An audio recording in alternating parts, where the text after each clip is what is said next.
tá, meu amigo e minha amiga internauta? Sejam muito bem-vindos ao nosso canal. Mais um dia estudarmos a Palavra de Deus. Hoje vamos tratar de um assunto super importante que tem que ver com algo que acontece nas igrejas, tá? Então, a elucidação do dia de hoje, ela vai ser muito mais no sentido daquilo que acontece nas igrejas organizadas do que apenas conceitos teológicos, tá? Ou vamos tratar só de conceitos teológicos. Nada disso, a gente vai verificar um pouco o que acontece na igreja. Vou ler o texto bíblico para você aqui e a gente vai então se pautar em cima disso. Neemias capítulo 12, verso 27 e 29 diz assim: Na dedicação dos muros de Jerusalém, procuraram os levitas de todos os seus lugares para fazê-los vir a fim de que fizessem a dedicação com alegria, louvores, canto, símbolos, alaúdes e harpas, que fala sobre o louvor e alguns instrumentos que estavam sendo utilizados no louvor. Verso 28, ajuntaram-se os filhos dos cantores, tanto da campina dos arredores de Jerusalém, como das aldeias dos netofatitas, como também de Bet-Gilgal e dos campos de Geba e de Asmavete, porque os cantores tinham edificado para si aldeias nos redores de Jerusalém. Bom, aqui vai contar um pouco da história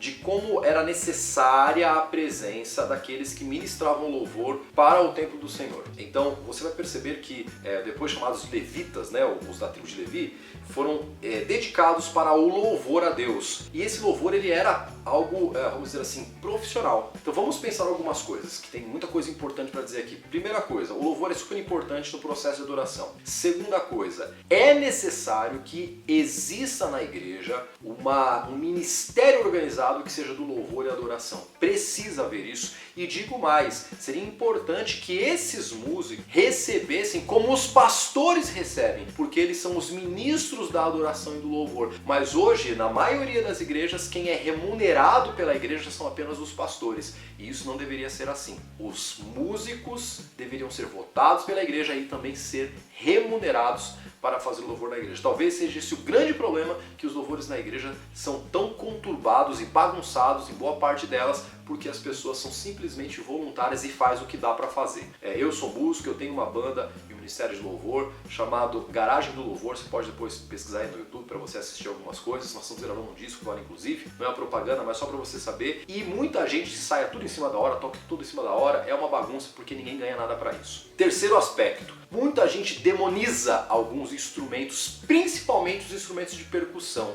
A Bíblia não fala sobre isso e não demoniza nenhum tipo de instrumento, que seja importante isso aqui ficar registrado. Eu tive a oportunidade de ir para a África, alguns países da África, e um deles foi Guiné-Bissau. Quando eu cheguei em Guiné-Bissau, as igrejas se reuniam e o momento de louvor e adoração era executado com tambores, porque o único instrumento que eles tinham eram tambores. Eles não tinham energia elétrica no país para ligar algum instrumento elétrico e também não tinham violão, nada disso. A única coisa que eles tinham era o tambor, inclusive porque era uma marca cultural deles. E eles cantavam hinos a Deus nos tambores. E foi uma das coisas mais lindas que eu vi na minha vida. E como é que eu poderia dizer para eles, eu ocidental aqui, né, do Brasil, que tem recursos, dizer assim, Deus não se agrada desse tipo de louvor e adoração. Eu acho que nós temos que parar com essa coisa, porque não existe instrumentos demonizados. Existe a execução de instrumentos mal feitos, mal executados. Aí é uma outra história, tá certo?